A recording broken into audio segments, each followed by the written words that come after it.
ଅନେକ ବର୍ଷ ତଳର କଥା। ସୁବର୍ଣ୍ଣପୁର ରାଜ୍ୟରେ ଏକ ପାବନୀ ହ୍ରଦ ଥିଲା। ଆଉ ସେହି ହ୍ରଦର ପାଣି ଭାରି ଲୁଣିଆ ଥିଲା। ଲୁଣି ପାଣି ଯୋଗୁଁ ସେହି ପାବନୀ ହ୍ରଦକୁ କେହି ବି ଯାଆନ୍ତି ନାହିଁ। ଦିନକୁ ଦିନ ସେହି ହ୍ରଦ ପାଣି ବିଷାକ୍ତ ହୋଇଗଲା। ସେହି ହ୍ରଦରେ ଏକ ବିଷାକ୍ତ ନାଗସାପ ପରିବାର ରହିବାକୁ ଲାଗିଲେ। ସେ ବିଷାକ୍ତ ନାଗସାପ ଭୟରେ ସେହି ହ୍ରଦକୁ କେହି ବି ପଶିବାକୁ ଆଦୌ ସାହସ କଲେ ନାହିଁ। ଯଦି ବା କୌଣସି କାରଣରୁ କିଏ ସେ ହ୍ରଦ ଭିତରେ ପଶିଲା, ନାଗସାପ ଦଂଶନ ଯୋଗୁଁ ତାର ମୃତ୍ୟୁ ସୁନିଶ୍ଚିତ ଥିଲା। ଦିନକର କଥା, ସେ ସୁବର୍ଣ୍ଣପୁରୀର ରାଜକୁମାରୀ ନନ୍ଦିନୀ ସେହି ପାବନୀ ହ୍ରଦ ପାଖରେ ପହଞ୍ଚିଲେ। ପାବନୀ ହ୍ରଦର ସୌନ୍ଦର୍ଯ୍ୟ ଦେଖି ତାଙ୍କ ମନ ଖୁବ୍ ଆନ୍ଦୋଳିତ ହେଲା। ତେଣୁ ଦିନେ ସେ ରାଜକୁମାରୀ ନନ୍ଦିନୀ ତାଙ୍କ ସଖୀମାନଙ୍କୁ ଡାକି ନିଜର ମନ କଥା କହିଲେ। ତାପରେ ସଖୀମାନେ ରାଜକୁମାରୀ ନନ୍ଦିନୀଙ୍କୁ ସେ ହ୍ରଦ ଭିତରକୁ ଯିବାକୁ ବାରଣ କଲେ।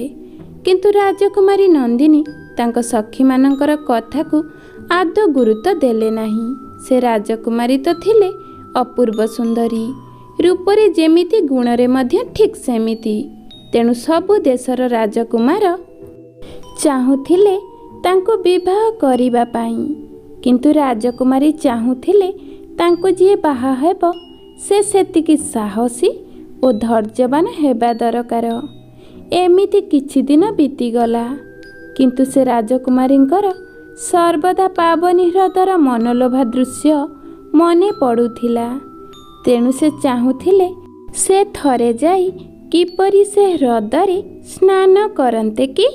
ଏହି କଥା ଚିନ୍ତା କରି ଦିନେ ସକାଳୁ ସକାଳୁ ସେ ରାଜକୁମାରୀ ନନ୍ଦିନୀ ତା ସଖୀମାନଙ୍କୁ କିଛି ବି ନ ଜଣାଇ ସ୍ନାନ କରିବା ପାଇଁ ପାବନୀ ହ୍ରଦକୁ ଗଲେ।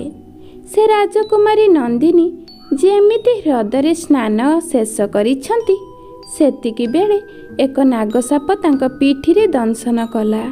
ଫଳରେ ସେ ରାଜକୁମାରୀ ନନ୍ଦିନୀ ଯନ୍ତ୍ରଣାରେ ଛଟପଟ ହେଲେ। ଏହି ସମୟରେ ଜଣେ ତ୍ରିକାଳଦର୍ଶୀ ସାଧୁ ସେହି ହ୍ରଦର କୂଳରେ ଯାଉଥିଲେ। ତାଙ୍କର ଆଖି ହଠାତ୍ ସେ ରାଜକୁମାରୀଙ୍କ ଉପରେ ପଡ଼ିଲା। ତାପରେ ସେ ନିଜର ମନ୍ତ୍ର ପ୍ରୟୋଗ କରି ରାଜକୁମାରୀଙ୍କୁ ବଞ୍ଚାଇ ଦେଲେ। ମାତ୍ର ସେତେବେଳକୁ ରାଜକୁମାରୀଙ୍କ ଶରୀର ବିଷାକ୍ତ ନାଗସାପ ଦଂଶନରେ କଳା ପଡ଼ିଯାଇଥାଏ। ରାଜକୁମାରୀ ଯନ୍ତ୍ରଣା ଆଉ ସହି ନ ପାରି ସେହି ହ୍ରଦ ପାଣି ପିଇଦେଲେ।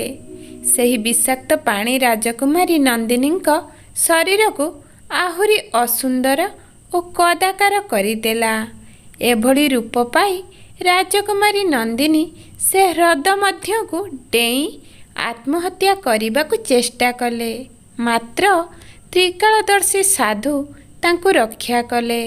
ସାଧୁ କହିଲେ, ହେ ରାଜକୁମାରୀ, ଆପଣଙ୍କର ଜୀବନ ଅମୂଲ୍ୟ। ଏଭଳି ସାମାନ୍ୟ ଘଟଣାରେ ଭାଙ୍ଗି ପଡ଼ିଲେ ମୋଟେ ଚଳିବନି। ଆପଣଙ୍କ ଏ ଜୀବନ ଜଗତ କଲ୍ୟାଣ ପାଇଁ ହିଁ ଉଦ୍ଦିଷ୍ଟ। ତେଣୁ ନିଜ ଜୀବନ ଲୋକଙ୍କ ସେବାରେ ହିଁ କଟାନ୍ତୁ ଓ ସମୟ ଆସିଲେ ସବୁ ଠିକ୍ ହୋଇଯିବ। ତାପରେ ସେ ସାଧୁ ଜଣଙ୍କ ରାଜକୁମାରୀ ନନ୍ଦିନୀଙ୍କୁ ଏକ ମନ୍ତ୍ର ଦେଲେ। କହିଲେ, ଏ ମନ୍ତ୍ର କେବଳ ଥରେ ମାତ୍ର ପ୍ରୟୋଗ କରିବ।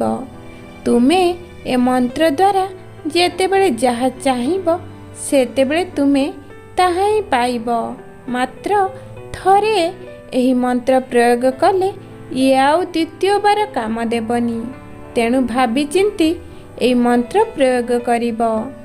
ଏତିକି କହି ସେ ତ୍ରିକାଳଦର୍ଶୀ ସାଧୁ ସେ ସ୍ଥାନ ଛାଡ଼ି ଚାଲିଗଲେ। ଏହିପରି କିଛି ବର୍ଷ ବିତିଗଲା। ଏଣେ ରାଜକୁମାରୀ ନନ୍ଦିନୀଙ୍କ ଅସୁନ୍ଦରୀ ଚେହେରା ଯୋଗୁଁ ତାଙ୍କୁ କେହି ବି ବିବାହ ହେବାକୁ ଆଦୌ ରାଜି ହେଲେ ନାହିଁ। କିନ୍ତୁ ସେଥିପାଇଁ ସେ ରାଜକୁମାରୀଙ୍କ ମନରେ ମୋଟେ ଦୁଃଖ ନଥାଏ। କାହିଁକି ନା ସେ ଜାଣିଥିଲେ କି ସୌନ୍ଦର୍ଯ୍ୟ କ୍ଷଣସ୍ଥାୟୀ। ପ୍ରକୃତ ସୁନ୍ଦରତା ତ ମଣିଷ ମନ ଭିତରେ ହିଁ ଥାଏ। ଯେଉଁ ଜିନିଷ ବାହାରୁ ଯେତେ ସୁନ୍ଦର ସେ ଦିନେ ନା ଦିନେ ନିଶ୍ଚୟ ଅସୁନ୍ଦର ହୋଇଯିବ। ତେଣୁ ସେ ରାଜକୁମାରୀ ଆଉ ଦୁଃଖିତ ନ ହୋଇ ସବୁଦିନ ପାବନୀ ହ୍ରଦର ମନଲୋଭା ଦୃଶ୍ୟକୁ ଖାଲି ଦେଖିବାକୁ ଲାଗିଲେ। ସେ ନାଗସାପ ରାଜକୁମାରୀଙ୍କ ଏପରି ଅବସ୍ଥା ଦେଖି ବହୁତ ଦୁଃଖ କଲା। ସେ ନାଗସାପଟି ଭାବିଲା, ଆଜି କେବଳ ତାହାରି ଦଂଶନ ଯୋଗୁଁ ହିଁ ରାଜକୁମାରୀଙ୍କ ଏ ଅବସ୍ଥା।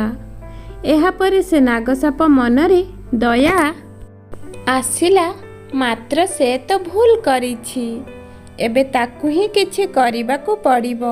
ତେଣୁ ସେ ନାଗସାପ କହିଲା, ହେ ରାଜକୁମାରୀ, କେବଳ ମୋରି ଦଂଶନ ଯୋଗୁଁ ଆଜି ତୁମେ ଅସୁନ୍ଦରୀ ହୋଇଯାଇଛ। ତୁମ ଶରୀରରେ ମୋ ବିଷ ବି ଭରି ଯାଇଛି। ଏକଥା ଶୁଣି ସେ ରାଜକୁମାରୀ କହିଲେ, ଏଥିପାଇଁ ତ ତୁମେ ଦାୟୀ ନୁହେଁ। ମୁଁ ତ ଜାଣିଶୁଣି ଏ ହ୍ରଦ ମଧ୍ୟକୁ ପ୍ରବେଶ କରିଥିଲି, ତେଣୁ ଏଥିପାଇଁ ସବୁ ଦୋଷ ମୋର। ଏତିକି କଥା କହୁ କହୁ କିଛି ସାପୁଆ କେଳା ଆସି ସେହି ବିଷାକ୍ତ ନାଗସାପକୁ ଧରି ନେଲେ। ତାପରେ ସେ ନାଗସାପ ମଧ୍ୟ ବହୁତ କାନ୍ଦିଲା। କାନ୍ଦି କାନ୍ଦି ସେ ନାଗସାପ କହିଲା, ପାବନୀ ହ୍ରଦରେ ତ ମୋ ସ୍ତ୍ରୀ ଛୁଆପିଲା ସମସ୍ତେ ଅଛନ୍ତି। ମୋ ବିନା ସେମାନେ ତ ଆଉ କିଛି ବି ଖାଇବାକୁ ପାଇବେ ନାହିଁ। ଫଳରେ ସେମାନେ ସମସ୍ତେ ତ ମରିଯିବେ। ଏକଥା ଶୁଣି ସେ ସାପୁଆ କେଳା କହିଲା, ତୁ ତ ଏ ପାବନୀ ହ୍ରଦକୁ ଅତ୍ୟନ୍ତ ବିଷାକ୍ତ କରି ରଖିଛୁ। ତତେ ଏଠାରୁ ନେଇ ଚାଲିଗଲେ ତୋ ବଂଶ ବି ଆପେ ଆପେ ନିପାତ ହୋଇଯିବ। ତଦ୍ୱାରା ତୋ ବିଷ ବିକି ଆମେ ଭଲ କରି 2 ପଇସା ମଧ୍ୟ ରୋଜଗାର କରିପାରିବୁ। ଏ ବିଷାକ୍ତ ନାଗସାପ ସେଠାରୁ ଚାଲିଗଲା ପରେ ସେ ପାବନୀ ହ୍ରଦ ହଠାତ୍ ଶୁଖିଗଲା। ଏଣେ ସେ ରାଜକୁମାରୀ ଶୁଖିଥିବା ପାବନୀ ହ୍ରଦ ଦେଖି ତାଙ୍କର ମନ ଖୁବ୍ କଷ୍ଟ ହେଉଥାଏ। ଏବେ ସେ କରନ୍ତେ ବା କ'ଣ? ଏପଟେ ହ୍ରଦରେ ପାଣି ନ ରହିଲେ ସେ ନାଗସାପର ବଂଶ ନିପାତ ହେବା କଥା ଭାବି ରାଜକୁମାରୀଙ୍କ ମନ ଅତିଶୟ ଦୁଃଖରେ ଭରିଗଲା। ତାପରେ ସେ ରାଜକୁମାରୀ ଜାଣିପାରିଲେ ଆଉ ଖୁବ୍ ଅଳ୍ପ ଦିନ ମଧ୍ୟରେ ଏ ହ୍ରଦ ନିଶ୍ଚୟ ଶୁଖିଯିବ ଓ ନାଗବଂଶ ମଧ୍ୟ ସମ୍ପୂର୍ଣ୍ଣ ରୂପେ ଲୋପ ପାଇଯିବ। ତା ଛଡ଼ା ଏ ହ୍ରଦର ସୌନ୍ଦର୍ଯ୍ୟ ବି ଚିରକାଳ ପାଇଁ ପୃଥିବୀ ପୃଷ୍ଠରୁ ଲୋପ ପାଇଯିବ। ଠିକ୍ ସେତିକି ବେଳେ ଜଣେ ରାଜକୁମାର କ୍ଷତାକ୍ତ ଓ ରକ୍ତାକ୍ତ ହୋଇ ସେଠାରେ ଆସି ପହଞ୍ଚିଲେ। ଯୁଦ୍ଧ କ୍ଷେତ୍ରରେ ଆଘାତପ୍ରାପ୍ତ ହୋଇ ସେ ରାଜକୁମାରଙ୍କ ଶରୀରରୁ ଖାଲି ପ୍ରଚୁର ରକ୍ତସ୍ରାବ ହେଉଥାଏ। ତେଣୁ ରାଜକୁମାରୀ ନନ୍ଦିନୀ ସଙ୍ଗେ ସଙ୍ଗେ ସେ ରାଜକୁମାରଙ୍କୁ ରାଜମହଲକୁ ନେଇଗଲେ। ରାଜବୈଦ୍ୟଙ୍କୁ ଡାକି ସେ ରାଜକୁମାରଙ୍କର ଚିକିତ୍ସା ତତ୍କ୍ଷଣାତ୍ କରାଇଲେ। ଏହିପରି ସେ ରାଜକୁମାର ସପ୍ତାହକ ମଧ୍ୟରେ ପୂରାପୂରି ଠିକ୍ ହୋଇଗଲେ। ଏକ ନୂଆ ଜୀବନ ପାଇଥିବା ଜାଣି ସେ ରାଜକୁମାର ରାଜକୁମାରୀ ନନ୍ଦିନୀଙ୍କୁ ଅଶେଷ ଅଶେଷ ଧନ୍ୟବାଦ ଓ କୃତଜ୍ଞତା ମଧ୍ୟ ଜଣାଇଲେ। ତେଣୁ ସେ ରାଜକୁମାର ରାଜକୁମାରୀଙ୍କୁ କିଛି ମାଗିବା ପାଇଁ କହିଲେ। ତହୁଁ ସେ ରାଜକୁମାରୀ ନନ୍ଦିନୀ କହିଲେ, ମୁଁ ଆପଣଙ୍କର ଜୀବନ ବଞ୍ଚାଇଛି, ମାତ୍ର ଆପଣଙ୍କ ଠାରୁ କିଛି ବି ଚାହୁଁନାହିଁ। ରାଜକୁମାର ସଖୀମାନଙ୍କ ଠାରୁ ସେ ରାଜକୁମାରୀଙ୍କ ବିଷୟରେ ସବୁ କଥା ଶୁଣିବାକୁ ପାଇଲେ। ସବୁ କଥା ଶୁଣି ରାଜକୁମାର ସେହି ଅସୁନ୍ଦରୀ ରାଜକୁମାରୀ ନନ୍ଦିନୀଙ୍କୁ ହିଁ ବିବାହ କରିବାକୁ ଚାହିଁଲେ। ରାଜକୁମାରୀ ମଧ୍ୟ ସେ ରାଜକୁମାରଙ୍କ କଥାରେ ରାଜି ହୋଇଗଲେ। ତାପରେ ସେ ରାଜକୁମାରୀ ନନ୍ଦିନୀ ରାଜକୁମାରଙ୍କ ଚିକିତ୍ସା କାର୍ଯ୍ୟରେ ବ୍ୟସ୍ତ ରହି ପାବନୀ ହ୍ରଦ କଥା ପୂରାପୂରି ଭୁଲି ଯାଇଥିଲେ। ଦିନେ ସେ ରାଜକୁମାରୀ ଯାଇ ପାବନୀ ହ୍ରଦ ପାଖରେ ପହଞ୍ଚିଲେ। ରାଜକୁମାର ମଧ୍ୟ ସେ ରାଜକୁମାରୀଙ୍କ ପଛେ ପଛେ ଯାଇ ପାବନୀ ହ୍ରଦ ପାଖରେ ପହଞ୍ଚିଲେ। ରାଜକୁମାରୀ ଆସି ଦେଖନ୍ତି ତ ସେହି ବିଷାକ୍ତ ନାଗସାପ କେଳାମାନଙ୍କ କବଳରୁ ଖସି ଆସିଛି। ନିଜ ପରିବାରର ଅନ୍ତ ଦେଖି ସେ ନାଗସାପ ଖାଲି ଅତ୍ୟନ୍ତ ଦୁଃଖରେ ବିଳାପ କରୁଛି। ସେତେବେଳେ ତ ସେ ପାବନୀ ହ୍ରଦରେ ଶତାଧିକ ନାଗସାପ ରହୁଥାନ୍ତି। ତେଣୁ ସେମାନେ ସମସ୍ତେ ବି ମୃତପ୍ରାୟ ପଡ଼ିଥାନ୍ତି। ଏସବୁ ଦେଖି ସେ ରାଜକୁମାରୀଙ୍କ ହୃଦୟ ହଠାତ୍ ତରଳିଗଲା। ତାପରେ ସେ ଘଟିଥିବା ସବୁ କଥା ରାଜକୁମାରଙ୍କୁ କହିଲେ। ତ୍ରିକାଳଦର୍ଶୀ ସାଧୁ ଦେଇଥିବା ମନ୍ତ୍ର ବିଷୟରେ ମଧ୍ୟ ସେ ରାଜକୁମାରଙ୍କୁ କହିଲେ। ସବୁ ଶୁଣି ସେ ରାଜକୁମାର କହିଲେ, ହେ ରାଜକୁମାରୀ, ମୁଁ ତୁମ ରୂପ ନୁହେଁ, କେବଳ ଗୁଣ ଓ ସେବାରେ ସନ୍ତୁଷ୍ଟ ହୋଇ ତୁମକୁ ବିବାହ କରିବି। ମୋର ଆଉ ତୁମର ସେହି ସୁନ୍ଦର ଶରୀର ମୋଟେ ଦରକାର ନାହିଁ। ବରଂ ତୁମେ ସେ ସାଧୁଙ୍କ ମନ୍ତ୍ର ପ୍ରୟୋଗ କରି ଏ ପାବନୀ ହ୍ରଦକୁ ପୁଣି ଜଳରେ ପୂର୍ଣ୍ଣ କରିଦିଅ। ଏପରି କଥା ଶୁଣି ସେ ରାଜକୁମାରୀ ବି ଖୁସି ହୋଇଗଲେ। ସେ ରାଜକୁମାରୀ ଅଧିକ ଖୁସି ଏଇଥିପାଇଁ ହେଲେ ଯେ ସେ ଯେପରି ବର ଖୋଜୁଥିଲେ ତାଙ୍କୁ ବି ଠିକ୍ ସେହିପରି ବର ମିଳିଛି। ଏହାପରେ ସେ ରାଜକୁମାରୀ ନନ୍ଦିନୀ ସାଧୁ ପ୍ରଦାନ କରିଥିବା ମନ୍ତ୍ର ଉଚ୍ଚାରଣ କଲେ। ଚାହୁଁ ଚାହୁଁ ସେ ପାବନୀ ହ୍ରଦ ହଠାତ୍ ଜଳରେ ପୂର୍ଣ୍ଣ ହେବାକୁ ଲାଗିଲା।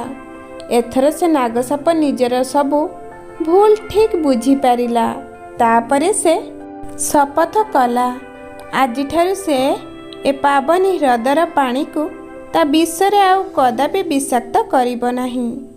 ଏଠାରେ ସମସ୍ତେ ଆସି ଏ ପାବନୀ ହ୍ରଦର ପାଣି ପିଇବେ, ସ୍ନାନ କରିବେ ଓ ଏହାର ମନଲୋଭା ଦୃଶ୍ୟ ବି ଉପଭୋଗ କରିବେ। ଏଣେ ସେ ପାବନୀ ହ୍ରଦ ଯେତେ ଯେତେ ପୂର୍ଣ୍ଣ ହେଉଥାଏ ସେତେ ସେତେ ଏହାର ପାଣି ଅଧିକ ମିଠା ଓ ସୁନ୍ଦର ହେଉଥାଏ। ଏହି ସମୟରେ ସେ ତ୍ରିକାଳଦର୍ଶୀ ସାଧୁ ଆସି ସେଠାରେ ପହଞ୍ଚିଗଲେ।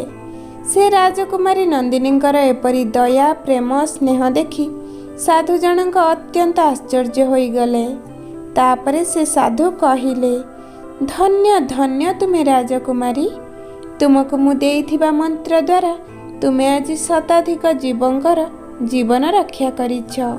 ତୁମେ ତ ଚାହିଁଥିଲେ ତୁମେ ସ୍ୱାର୍ଥପର ହୋଇ ସବୁ କରିପାରିଥାନ୍ତ, ମାତ୍ର ଉଚିତ ଓ ସଠିକ୍ ଚିନ୍ତା କରିଥିବାରୁ ମୁଁ ଆଜି ତୁମ ଉପରେ ବହୁତ ଖୁସି।